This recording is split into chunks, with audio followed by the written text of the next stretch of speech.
If you missed Tuesday night's Race Chat Live, you missed the RCL crew discussing NASCAR and family ties. Check it out. You mentioned the family ties and when it comes to teams and stuff like that, and how you mentioned RCR with Austin Dillon. I honestly feel like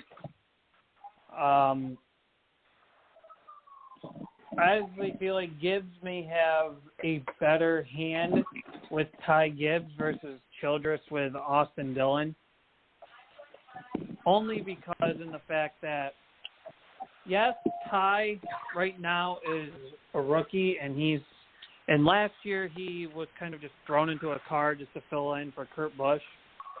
But I feel like he's found more of his stride than Austin Dillon right now, or at least for this year anyways.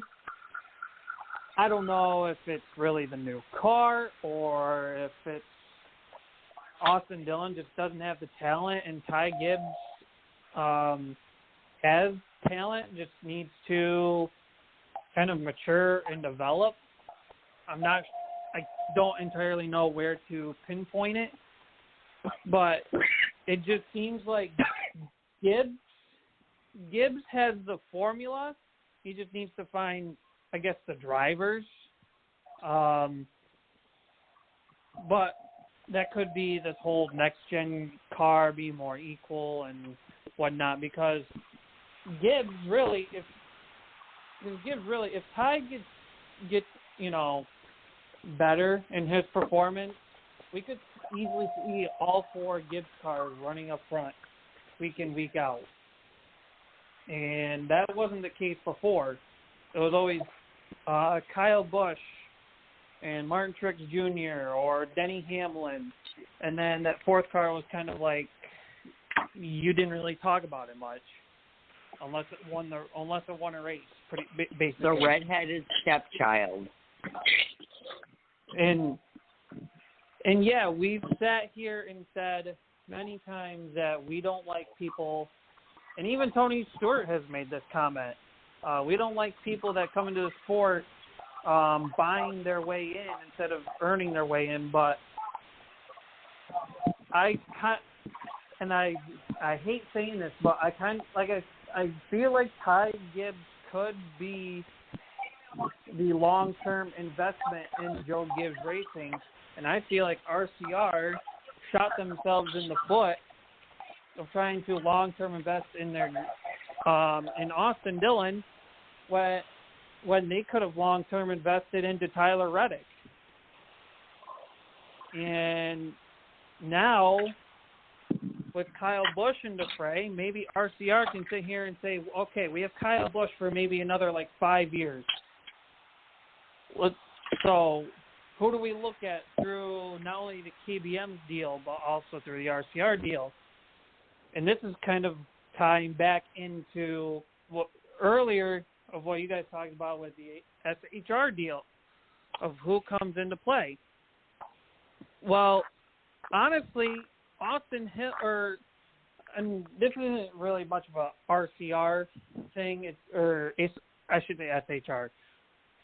But I mentioned in the chat that Suarez, is not running as well as he was last year.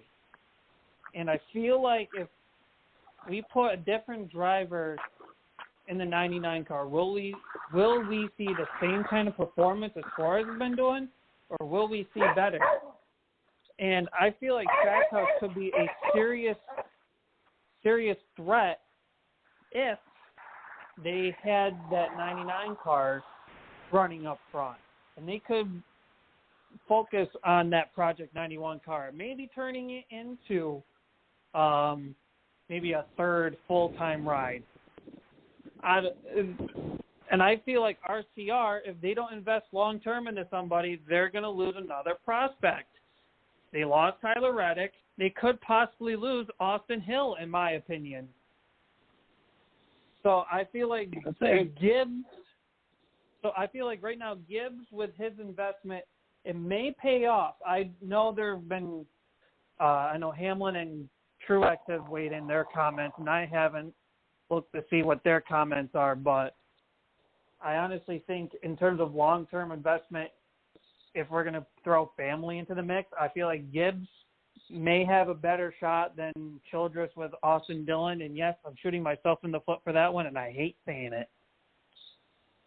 Yeah, I mean, Ty Gibbs has showed that he's got a little bit of talent in him. I mean, but so did Austin Dillon and Ty Dillon both in the Xfinity Series. It's the only time will tell. I think as an organization all around, Ty Gibbs is definitely with a better organization than what Richard Childress was at the time that Kevin Harvick left when Austin Dillon kind of took over